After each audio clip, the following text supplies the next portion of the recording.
திருச்சி மக்கள் மட்டும் இல்லைங்க, இப்போ எல்லா மாநிலத்தில் இருக்க மக்களும் திருச்சியில் இன்வெஸ்ட் பண்ணணும்னு நினைக்கிறாங்க. ஏன் அப்படின்னா, இப்போ திருச்சி டு மதுரை பைபாஸில் பஞ்சப்பூர் பேருந்து முனையம் அமைய போகுது.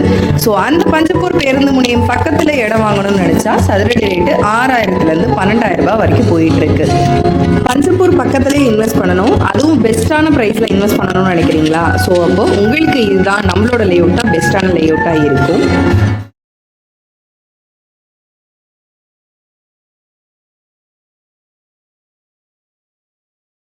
நீங்கள் இன்னும் 10 வருஷத்தில் 6 அடி இடம் கூட கிடைக்காது. அவ்வளோ பெரிய வளர்ச்சி ஏற்பட போகுது திருச்சிக்கு.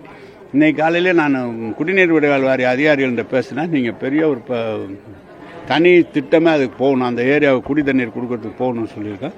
எனவே இன்ஃப்ராஸ்ட்ரக்சரை நாங்கள் டெவலப் பண்ணுறோம்.